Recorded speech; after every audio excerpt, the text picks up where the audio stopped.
अस्सलामुअलैकुम। 10 रमज़ान आपको बहुत बहुत मुबारक हो। आज आपके लिए झटपट रेसिपी लेकर आई चिकन आलू की। चलिए स्टार्ट करते हैं।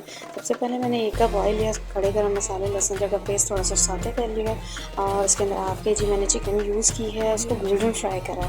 गोल्डन फ्राई करने के बाद मैं इसको सेपरेट कर लूँगी ताकि मैं फिर बाद में ऐड कर सकूँ क्योंकि चिकन ज़्यादा जल्दी पक जाती है, इस वजह से। इसके अंदर फिर मैंने 3 मीडियम साइज़ के प्याज लेके, लहसुन का पेस्ट लेके इसको पकने दिया है जैसे 5 से 6 मिनट। उसके बाद एक ज़बरदस्त सी चीज़ कोरी मसाले का पैकेट डाल दिया इसके अंदर और उसको भुना। ऑयल सेपरेट हुआ तो फिर दही डाल के भुना, उसको कवर कर दिया। अब इस स्टेज पे मैंने इसके अंदर चिकन और आलू को शामिल कर दिया है और इसको शामिल करने के बाद अच्छी तरह से मिक्स कर लूँगी।